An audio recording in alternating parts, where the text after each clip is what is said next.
두 번째 영상입니다. 자, 두 번째 영상이 인물. 인물을 제가 한꺼번에 두 분을 다루는데 이걸 한꺼번에 한 영상에 다루겠습니다. 첫 번째, 권근이라는 조선 초기의 이제 학자죠. 조선 초기 학자고, 이제 조선 개국 때 우리 이 조선의 어떤 학문적인 기풍? 오랜만에, 지금 단어를 좀 오랜만에 쓰는데, 학문적인 기풍을 좀 이렇게 다듬어 놓으신 분이죠. 그러니까 성리학자고, 또 그러면서도 조선 초기의 제도 개혁, 고려 말기가 이제 무신정권 이후부터 엉망진창이잖아요. 그리고 특히 이제 토지 제도 같은 경우가 이제 원체 지주하고 소장농들이 원체 둘 다 민감한 거다 보니까 이런 제도 개혁에 관련된 얘기를 실제로 다루었던 분입니다. 그래서 이 논문은 인물의 활동 시기, 권근이라는 이런 당시에 성리학자의 인물의 활동, 생애를 다루고 있고요.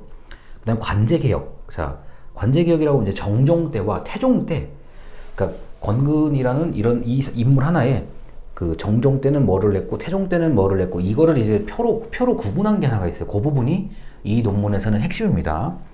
자, 그리고 이제 이분이 이제 주장했던 게 강한 관료제. 당연히요. 어지러웠던 고려 말기를 그걸 다 정리를 하려고 그러면 중앙집권적인 강한 관료제. 그러면서도 이제 도덕 정치 얘기를 해요. 왜 그러냐면은 왕이 그리고 왕과 신하들이 도덕적인 사상을 가지고 있지 않으면 백성들이 이제 믿지도 않을 뿐더러 최악의 경우엔 밀란이 일어날 수 있다는 것을 이제 인식을 하죠. 그래서 이 도덕 정치의 개념은 이게 유교 사상인데 인의 예지 신 유교 사상인데요. 유교 사상을 가지고 요새 이제 제가 쓰는 표현으로는 이게 일단 이 내용을 관료가 되거나 당시 이제 과거를 보시려는 분들이나 왕이 어렸을 때 이걸 그냥 이렇게 구겨 넣은 거예요. 이제 표현이 이상할 수 있는데 일단 이게 정답이다라고 구겨 넣은 거예요. 왜 이런 표현을 쓰냐면은 그렇게 어릴 때 젊을 때 이런 유교 사상이라는 것을 머릿속에 강제성을 가지고 집어넣지 않으면, 공부를 시키지 않으면 이게 또 제멋대로 해가지고 백성을 피폐하게 만들고 괴롭히고 뭐 또 나라 전체가 결국엔 엉망진창이 될 거라는 거를 이제 두려워한 거예요. 그래서 과거 시험도 마찬가지. 자, 유교 사상에 입각한 내용들, 그 다음에 이제 더하기 이제 실무적인 얘기들, 우리 흔히 말하는 이제 문제 해결력 논술이죠. 문제 해결력 논술. 이제 그렇게 과목을 이제 치는 건데, 일단 유교 경전을 상당히 많이 외우고 있어야, 숙지해야만, 암기해야만 볼 수 있게끔 만들어 놓은 거죠. 그러니까 당연히 머릿속에 유교 사상이라는 도덕 정치의 이념이 이렇게 압축돼서 이제 구겨 넣어졌다고 저는 얘기를 합니다. 당연히 왕의 자손들도 어떡합니까? 어릴 때 뭐 막 놀고 싶고 뭐 하고 싶고 하지만, 자, 아이를 앉혀놓고 왕을 가르치는 이제 스승이 있죠. 자, 뭐 오늘은 뭘 배우셔야 됩니다. 뭘 하셔야 됩니다. 그게 강제로 가르치는 거잖아요. 이게 좀 표현이 좀 이상합니다. 제 본 뜻을 잘못 생각하시면 안 됩니다. 그렇게 해서 시켜야 나중에 이 애가 왕이 됐을 때 함부로 안 한다는 거예요. 이 말이 맞는 거거든요. 그 당시의 개념으로서는요. 그 다음 언로 개방. 자, 그러니까 언로 개방이라는 것도 좀 이야기를 안 듣고 저 사람 멋대로 해버리고 자의적으로 해버리면 또 이게 분란이 일어난다는 걸 잘 아는 거죠. 이미 고려 때 그걸 봤기 때문에요. 그래서 언로를 좀 열어줘서 뭐 아니기옵니다 할 수 있는 사람들을 좀 배치한다든가 이런 식으로요. 그리고 합리적 인사체제인데 이게 워낙 귀족의 자녀들이 그냥 이렇게 그냥 들어오는 경우하고 친분관계에 따른 인사 제도가 워낙 그 당시에 이제 많았나 봐요. 고려 말기에. 그래서 합리적 인사체제, 다시 한번 과거 제도를 좀 정비하는 차원에서. 그 다음 무과시험. 이제 우리가 흔히 말하는 이제 무예를 이제 다루는 이런 시험까지 전반적인 인사체제. 그 다음에 이제 행정체제. 현재 말로는 행정체제죠. 정일품부터 종품까지의 그런 행정체제에도 영향을 준 분입니다. 그렇게 이 한 사람의 인물을 중심으로 논문을 작성하는 것도 충분한 의미가 있고, 뭐 행정학계에서는 뭐 이순신에 대한 얘기가 뭐 압도적으로 이제 또 많고요. 그다음에 다산 정약용 선생에 대한 얘기는 뭐 제가 감히 얘기를 할 수가 없을 정도로 어마어마한 그 논문들이 많습니다. 그래서 인물 중심으로 논문의 주제를 찾는 것도 저는 충분한 의미가 있다고 생각을 하고요. 자, 그 다음에 두 번째입니다. 뭐 너무나 많이 드라마에서 등장하시는, 지금도 등장하고 계시는 정도전입니다. 정도전은 조선 초기에 뭐 조선 600년 통틀어 가지고 가장 급진적인 사상가라고 할 수가 있죠.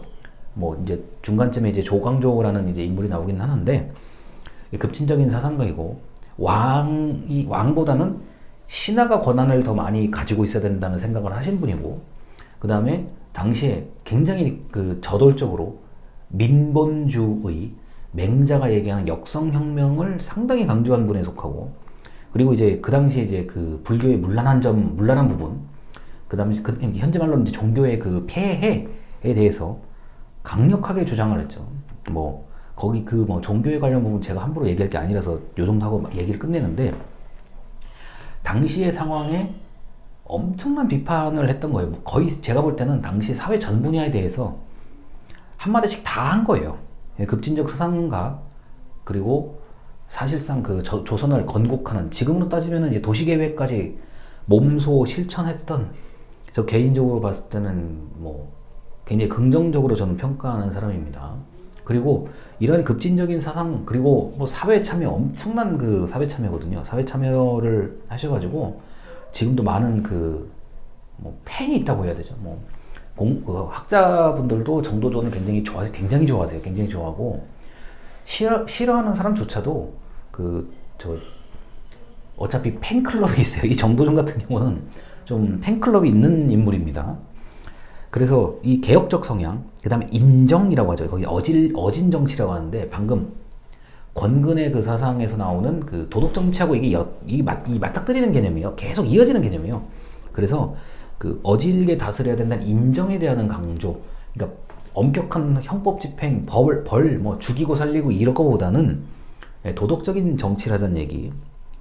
그리고 백성의 안정과 백성의 삶의 질을 높이는 쪽으로 좀 개혁을 해야 되겠다. 그래서 본인의 나름대로 한평생 그쪽에다가 이제 완전히 요새 말로 올인합니다. 그리고 천인 감응설의 개념을 이제 정도전이 뭐 알고 있었다, 그리고 주장했다라고 얘기하는데, 그러니까 하늘과 사람을 하나로 보는 관점인데요. 천인 감응, 서로 느낀다는 얘기인데, 이건 이제 흔히 말해서 그 백성을 제대로 이제 대하지 않으면 하늘이 뭐 노한다, 화내듯이 이제 백성이 또 이제 그럴 수 있다, 그런 의미로 저는 생각을 하고 있습니다. 그래서 이 천인 감응설을 이제 바탕에 두고 이제 일을 처리했다는 거, 그리고 조선 전체의 체제를 기획한 사람이라는 평가는 뭐 거의 대부분 다 동의하시는 거고요. 이 정도전은 뭐 사실 논문이 이것만 있는 게 아니라 뭐 그 정도전의 어떤 활동에 맞추는 사람도 있고, 정도전의 그 각종 저서가 있어요. 그 저서에 들어간 사상에 이제 좀 초점을 맞추시는 분들이 있고, 정도전에 대해서는 뭐 우리가 굉장히 다각도로 볼 수가 있어요. 근데 이제 예를 들어서 조선왕조실록 같은 데 보면은 우리가 알고 있는 정도전의 활동이 그렇게 확 부각되는 부분이 우리가 알고 있는, 기대하는 것보다는 많이 없어요. 제가 보기에는. 그리고 이 정도전의 반대쪽 이제 사람들이 그렇게 또 좋아하지 않은 또 사람들도 있거든요. 그러다 보니까 이 평가가 좀 엇갈리는 부분이 있어요. 뭐 예를 들어서 뭐 다른 사람을 대신 내세워서 뭐 일을 처리하려고 한다, 뭐 이런 그 비판도 있고, 그 의외로 본인이 그렇게 좀 뭐 말로는 적극적이지만 행동은 그렇지 않다라고 비판하는 경우도 있고, 여러 가지의 좀 면을 가지고 있는 그 인물입니다. 그렇지만 제가 볼 때는 뭐 지금 600년이 뭐였지? 근 700년 이제 좀 있으면 다가올 텐데, 아직까지도 정도전 인물에 대해서 좋든 싫든 팬클럽이 있다는 거 자체가 이 계속 이제 각도에 따라서 해석에 따라서 이 인물에 대해서는 조명해 볼 게 꽤 많을 거라고 전 봐요. 아직까지 뭐 조선왕조실록 우리가 다 이걸 파가지고 지금 사례를 다 알고 있는 게 아니기 때문에, 특히나 뭐 이제 그 태종 이방원이라는 엄청난 또 인물하고 같이 있었기 때문에요. 이걸 어떤 식으로 접근하는지에 따라서 그 이제 사실은 사실대로 밝히는 거고 해석은 해석대로 좀 다른 여지가 저 분명히 있을 거라고 봅니다. 자, 이렇게 해서 인물만 딱 하나 정해서 파고들어도 뭐 논문 쓰는 데는 사실 지장이 전혀 없고요. 이게 어떤 평전이에요, 평전. 그 사람이 돌아가신 다음에 평한다, 평전의 형식이거든요. 그러니까 우리는 이제 그 인물에 대한 평을 학술 논문으로 연구하시는 분들이 좀 드물어요. 왜냐면은 뭐 괜히 논문에 또 그 사람 잘못 평가하면은 또 이게 굉장히 비난받을 요소가 큰데, 이제 서양권 영미권에서는 뭐 살아있는 사람에 대해서도 뭐 평가를 그냥 막 하죠. 막 하고 돌아가신 분에 대해서도 뭐 평가를 하는데 그게 그렇게 그 어색하거나 기분 나쁘거나 이러진 않은가 봐요. 그래서 뭐 아주 뭐 본인이 있는 데서도 뭐라 그러고, 뭐 우리가 흔히 말 토크쇼 같은 데서도 뭐 우리가 볼 때는 저거는 좀 그 상대방을 좀 비하하는 거 아닌가 싶을 정도인데, 그 사람은 그냥 적당히 웃어 넘기는 것도 있고, 우리는 아직 그런 인물이 본격적으로 딱 행정학계에 등장해서 쓰는 논문은 많지가 않아요. 그게 이제 우리의 이제 문화인 것 같은데, 그 인물을 만약에 과거의 조선시대 인물을 가지고 만약에 연구를 한다 그러면 상당히 깔끔한, 그리고 어르신들 입장에서는 굉장히 확 끌리는 주제일 수도 있어요. 이런 주제는요. 다만 이제 저에게 했던 다른 분들의 우려와 같이 그거에서 밥을 어떻게 먹고 사냐 뭐 이런 얘기는 들을 수가 있는데, 뭐 나쁘지 않을 거라고 봅니다. 논문 이게 한 번쯤 글을 써서 어떤 특정한 인물에 대해서 글을 쓴다는 거는 굉장히 좋은 거예요. 그리고 만만치 않습니다. 이게 그렇게 만만한 주제일 것 같으면요, 뭐 다 하게요. 그렇진 않습니다. 예. 일단 여기까지 하고 다음 영상으로 넘어가겠습니다. 감사합니다.